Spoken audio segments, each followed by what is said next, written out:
Olá pessoal, tudo bem com vocês? Eu sou Renata Massalais, sou professora, mestre em neurociências, psicóloga, já formada há mais de 10 anos na área clínica infantil e estou aqui para a gente abordar um assunto importante. Como que eu posso ficar sabendo que a terapia está funcionando, principalmente no quesito das habilidades comunicativas? Como anda essa meta na evolução do meu filho com autismo? Está sendo atingida? Como está essa evolução? É muito importante a gente passar informações aos pais para minimizar qualquer angústia, sofrimento, saber o que está se passando em cada sessão, dar um norte de que fase está, em que fase vai passar, né? Para que a gente minimize qualquer ansiedade ou angústia. Nosso papel é acolher, minimizar qualquer sofrimento psíquico, tá? Como profissionais e sermos fortes aliados aí terapêuticos nesse processo de evolução, de construção, de desenvolvimento que fazemos juntos com os filhos, com crianças, né, que têm o transtorno do espectro do autismo. Então vamos abordar aqui sobre as habilidades comunicativas. E aí está destrinchado em 4 grandes grupos ali. O primeiro grupo que eu vou reportar para vocês é o contato visual.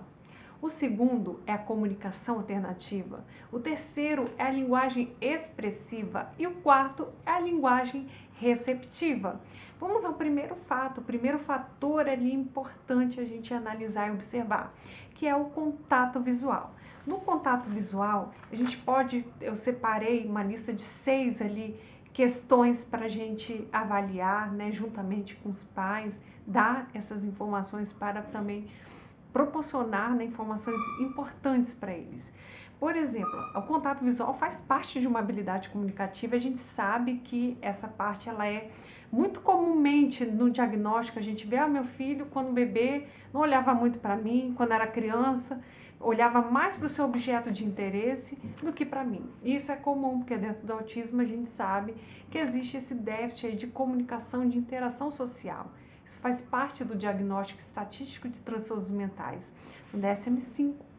Ele reporta, né, um dos sintomas principais, esse déficit, e o segundo, assim, maior, né, que vai reportando, é a questão da persistência, né, que existe o comportamento restrito, né, na hora da comunicação e que também prejudica ali a funcionalidade, a adaptabilidade da criança ao contexto social. São os padrões de interesse restrito no comportamento. Então vamos abordar a questão do contato visual, que é algo que a gente vê muito comum na clínica, para um neuropediatra, para um neuropsicólogo, psicólogo que está ali presente, pegando ali a queixa clínica. É muito comum falar sobre a questão do contato visual, que é realmente menor interação. Desde bebês, a gente tem um vídeo aí que fala sobre sinais em bebês, quem puder assistir, pode assistir, né, que está aí no YouTube, sobre esses sinais. Um dos sinais é os bebês ter menos interação de qualidade visual do que bebês típicos, bebês que têm aí evidência, né, de autismo, que já possuem sinais precoces, olha com menos interação. Por exemplo, de 10 vezes vai olhar uma vez. Uma criança, um bebê típico, já olha mais vezes para o seu cuidador. Por exemplo, no momento de uma amamentação, tá? Em outros contextos também, mas estou dando exemplo aqui para ficar claro para todos. Então, pessoal, vamos falar sobre o contato visual? Então, aí a gente vai reportar ali uma escalinha. Vamos, né, fazer uma construção de uma escala. Vou botar aqui o exemplo. Quando você chama o teu filho, tua filha, chama pelo nome, ele olha para você, ela olha para o teu olho. Se ela faz isso de 10 vezes, você chamar o nome dele ou dela e ela te responder só 2 vezes, mostra que está assim, que essa habilidade não está ocorrendo do contato visual. Está muito baixa do que é esperado, tá? Se de 10 vezes você chama o nome dele ou dela, ele responde ou ela te responde 3 a 4 vezes, mostra que está pouco. Poxa, de 10 vezes eu estou chamando, só me olha 3 ou 4 vezes, está pouco. Se de 10 vezes você está chamando e te olha 4 a 6 vezes, está regular, tá? Nós precisamos avançar ainda mais. De 10 vezes, o ideal é que chegue nesse nível, né? De 10 vezes você chamar e a criança de 6 a 8 vezes te responder, quando você chama pelo nome, Ou, né, também a questão é quando esse comportamento já está extremamente mais frequente, né, está sempre ocorrendo, que é de 10 vezes você chamar a criança e ela olhar, fazer o contato visual de 8 a 10 vezes, tá?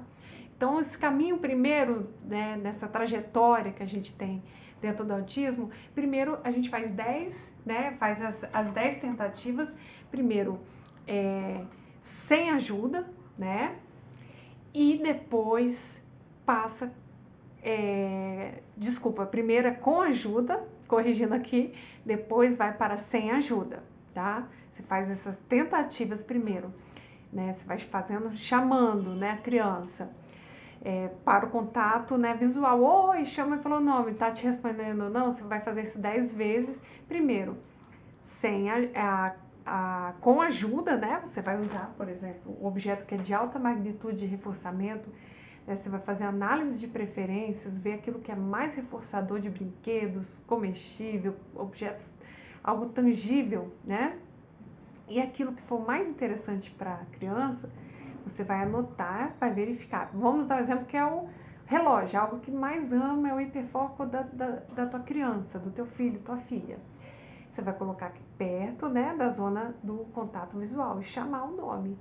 Cada vez para quê? Aumentar essa frequência. De 2 vezes que ele ou ela está te olhando, ela vai passar a aumentar a probabilidade de te olhar mais vezes quando você chamar pelo nome. Vai aprender até o ponto de não precisar mais te colocar o que é reforçador ao lado dele ou dela. Ao ponto de você não precisar mais de colocar o relógio, um objeto luminoso, algo que uma Dora Aventureira ou uma galinha pintadinha aqui. Pensa no teu filho e tua filha, aquilo que ele mais ama. Um celular aqui do lado, até você não precisar mais de dar esse reforçador e fazer naturalmente, tá? Então, gente, é importante a gente, né, estar ciente dessas informações. Também um segundo ponto, né? E a gente vai aumentando. Quando a criança atinge lá dentro dessa categoria, vamos dizer, 10 vezes, 8 a 10 vezes está te olhando, né? Sem precisar de você colocar reforçador aqui perto da zona do ocular, sem você precisar de ajudar, aí a gente vai passando para as próximas habilidades. Vamos dar um exemplo aqui. Olhar pelo menos 1 segundo quando você chama teu filho e tua filha pelo nome. Aí você começa a avaliar de 10 vezes quantas vezes está te olhando e prendendo esse olhar por 1 segundo. Tá? Isso tudo tem que ser mensurado, avaliado, e que isso é feito em terapia. E isso é importante passar para os pais para saber o caminho da evolução, como está no contato visual, que é uma habilidade comunicativa que meu filho e minha filha precisa alcançar e desenvolver.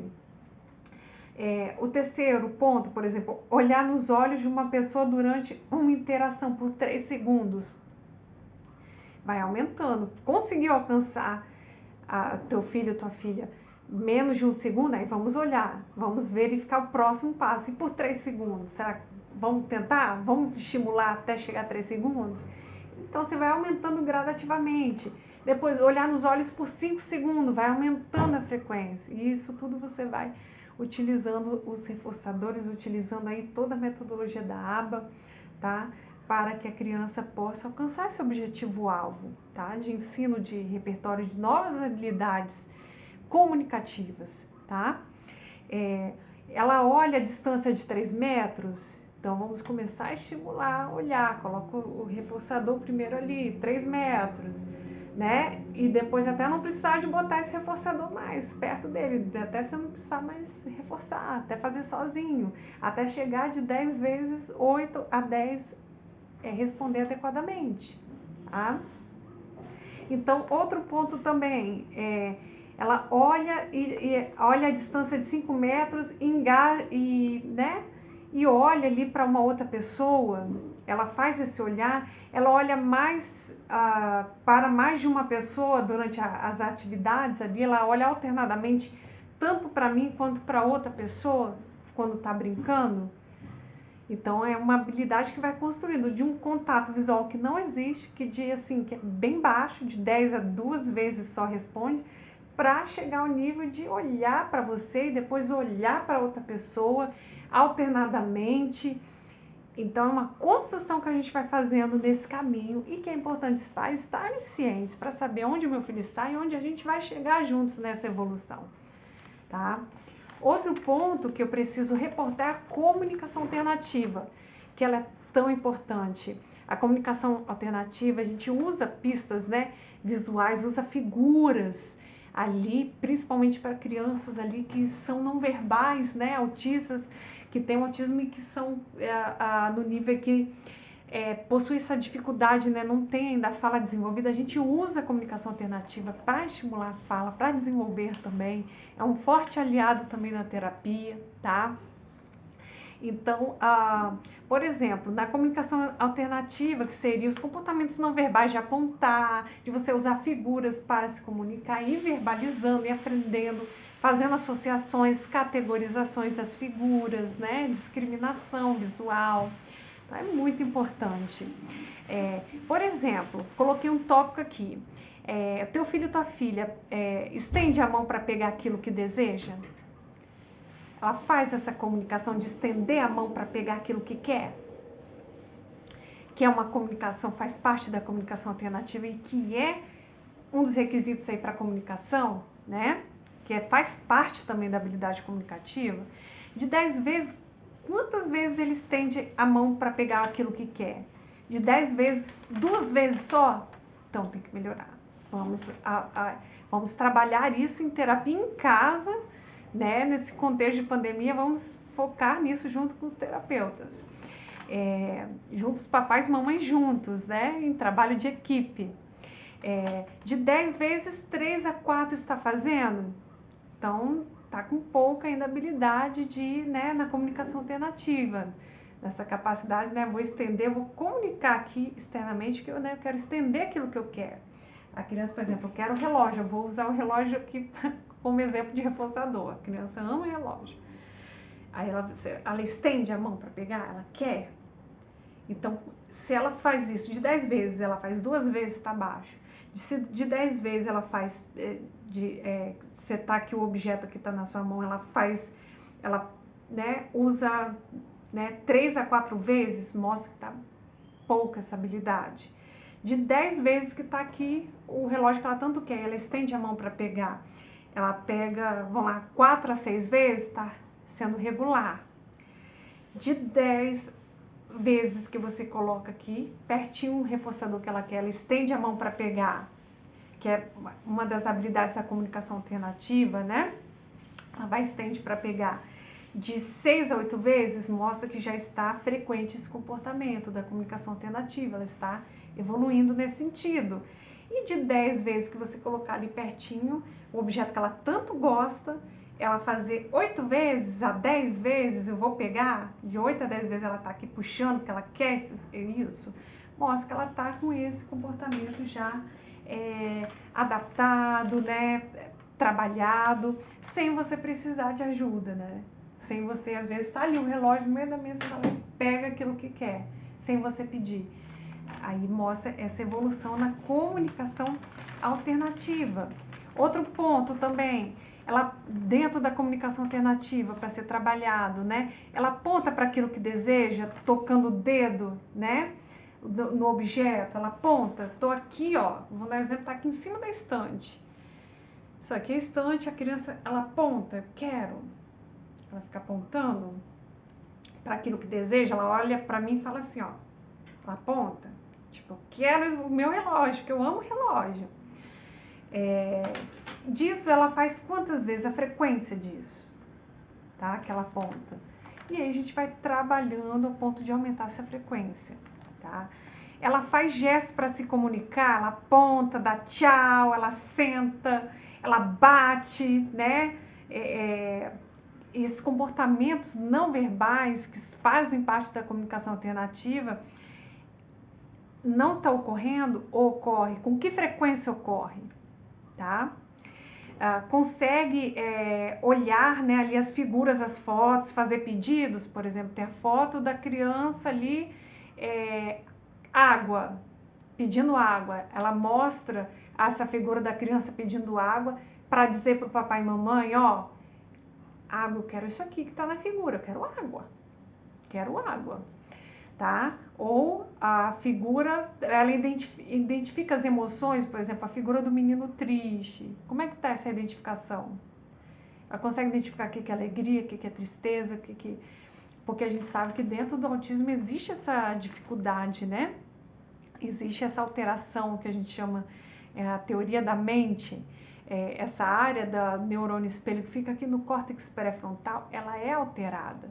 Então, essa capacidade de se colocar, né, da questão da reciprocidade socioemocional, de olhar e ver, fazer, né, leitura do que o outro está vendo, o que o outro está sentindo, de imitação, sorrir, a criança sorrir também, ela é prejudicada dentro do autismo. Então, por isso que a gente trabalha também muito essas questões imitativas, muito também essas questões da criança olhar o rosto, identificar se está feliz, se está triste, o contexto social, né, de alegria, de tristeza, de choro, de medo, de nojo, todas as emoções, sensações a gente vai trabalhando para que ela possa compreender, né, esses quesitos tão importantes para ela evoluir ali socialmente, né, no contexto das habilidades sociais também.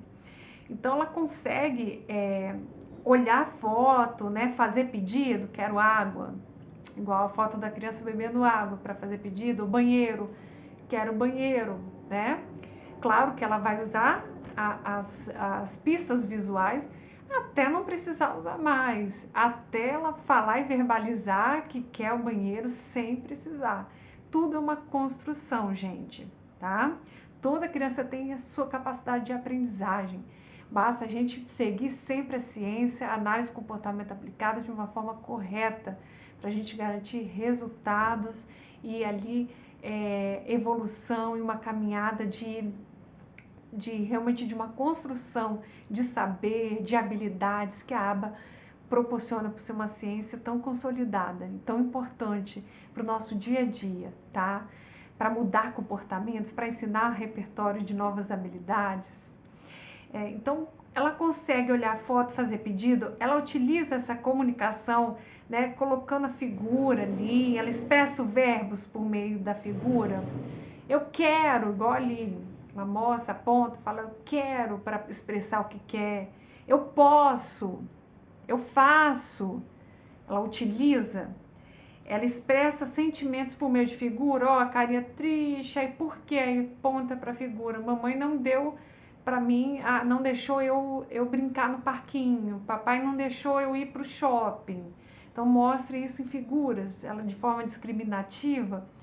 Então são esses pontos de cuidado na evolução a gente tem que observar para verificar e até mais se quiserem listar ali dentro da comunicação alternativa. Eu pontuei apenas aí 7, mas claro que existe mais e mais itens aí, mas estou listando 7 de cada para terem uma noção, né, para papais, mamães, né, e terapeutas aqui poderem ouvir e poder assim agregar, né, junto no tratamento do autismo. Um terceiro ponto é a linguagem expressiva, né? Então, a criança, por exemplo, ela emite algum som com sentido comunicativo, porque a gente sabe que a gente ensina o comportamento verbal juntamente com fonoaudiólogos, psicólogos, vai, através da aba, também estimular a questão do comportamento verbal, da importância da criança se comunicar, estimular a falar junto com o fono, com os outros profissionais que vão trabalhar fortemente junto com crianças que não têm comportamento verbal ainda desenvolvido. Então, a gente precisa pontuar como é que é essa linguagem expressiva. A gente sabe, por exemplo, dentro dos sinais, eu reporto isso no vídeo, né, que eu postei no meu canal, é que o balbucio é atrasado, né? Em 6 meses a criança tem um atraso aí no balbucio, que é esperado. 1 ano é esperado, né, que fale aí. Normalmente, a criança com autismo com 1 ano não está falando, ou já falava tudo, e com 2 anos, que é o período crítico de aprendizagem que ocorre a poda neural, que ocorre a parte do desenvolvimento, né? Ocorre a paralisação dessa habilidade, ela não fala mais, deixa de falar, por causa de uma alteração que ocorre, né, no cérebro de informações, que passa erroneamente, como se o cérebro não precisasse ser ativada essa área da comunicação, sendo que está sendo requerida no ambiente. Então, Então, o cérebro de criança que tem autismo funciona dessa forma, ocorre dessa forma na poda neural, né, que ocorre entre 2 e 3 anos, esse período de boom aí de sinapse, de aprendizagem, de janela de oportunidade de aprendizagem. Então, gente, a linguagem expressiva, a gente vai pontuar aqui algumas importantes, né? Ela emite som com sentido comunicativo. A criança, ela emite som quando quer alguma coisa. Vamos dar um exemplo do relógio. Ela olha, emite. Então, emitir o som é importante, né? Para a gente estimular a fala. Então, por exemplo, água. A criança tá com sede. Aí você coloca aqui a água, né? Não, é importante já, né, não entregar, assim, tem pai, mãe, né? Às vezes pessoas toma. Como é que a criança vai ter a função social de linguagem, a importância de fazer pedidos se a gente dá de mão beijada? Então é importante ela emitir algum som, estimular isso. Ela emite mesmo que não seja o correto, vai falando fonemas, vai falando vogais, até formar palavras, né, que a fono vai estar trabalhando isso, é um processo, mas ela emitir um som, entender que precisa soltar um som, e isso ela vai internalizando a criança, que ela precisa comunicar, emitir um som, precisa falar, para que ela possa, né, entender que existe uma função social, de fazer pedido, de conversar por meio da fala. Então, a gente faz isso, né? A água, muito bem, dá água e comemora, e pega os brinquedos que gosta e entrega, para que a criança entenda que cada vez que ela emitir um som, que ela falar, que ela soltar alguma palavra, ela vai ser super comemorado até que ela não precise mais dessa comemoração, desse reforço todo, até que isso seja espontâneo e natural. Então, por exemplo, ela emite, 10 sons diferentes. Você pode, né, pontuar ali na linguagem expressiva, ela está emitindo 10 sons diferentes. De 10 vezes, ela faz 2 vezes, então tá pouco, né? Tá quase nada. Então, de 10 vezes, ela faz ali 3 a 4 vezes. Então, quer dizer que tem que melhorar, tá pouco ainda. Mas de 10 sons que ela emite ali, ela vai, né, verbalizar, às vezes a criança sabe falar vogal ali, não sabe, né, comunicar, fazer pedidos, mas sabe emitir outros sons. Pá, pi, pu, pá, p, emite, e aí você vai ver, de 10 vezes, 4 a 6 vezes, ela emite esses 10 sons diferentes. De 10 tentativas que você faz para ela emitir som, para ela verbalizar, ela faz isso 6 a 8 vezes. Então, ela está frequente esse comportamento, ela está emitindo aí já frequentemente 10 sons diferentes para a fala, para desenvolver a fala. E sempre quando de 10 vezes ela tem tentativas, né, que você faz ela verbalizar, ela emite aí o comportamento verbal 8 a 10 vezes, né? Ba, be, pi, pu, ela fala. Então, quer dizer, está frequente esse comportamento. E aí vai passando passo a passo até formar palavras, né? Às vezes fala aga, depois água. Vai assim na evolução no caminho, né? Gradativamente, tá? E aí, gente, depois a gente fazer isso, por exemplo, ela pede, tua criança, na linguagem expressiva, avaliando a questão da linguagem expressiva, ela pede por seus objetos, por suas atividades, ela faz pedido, quero pintar, quero. Já tá fazendo pedido? Quero. Depois você vai aprendendo, pintar, quero pintar. Então, vai palavra simples até se tornando mais complexo. Aprendeu simples, vai para o complexo. Ela nomeia família, nomeia figuras, nomeia objeto, mostra a foto ali do pai, da mãe, quem é? Mamãe, isso, papai, tio, tia, quem é essa aqui da foto da família? Você mostra as fotos, para que ela, né, possa trabalhar a linguagem expressiva, isso é importante. Figuras, objetos, ó, bola, olha, celular, mostra a figura para que a criança possa nomear as figuras, objetos, fotos de família, né, dos parentes. E por último aqui eu botei na linguagem expressiva o completar trechos, né, de músicas conhecidas, né? Então, por exemplo, lá o Seu Lobato tinha um sítio, e aí? Muito bem! Era tchau, tchau, tchau pra lá, era tchau, tchau, tchau pra cá, e aí vai fazendo, né? Parando para que a criança complete. Isso trabalha bastante aí a criança ter o controle também inibitório dos impulsos, né? Ela saber o momento de parar, saber o momento de começar, internalizar regras, e também trabalha linguagens expressivas.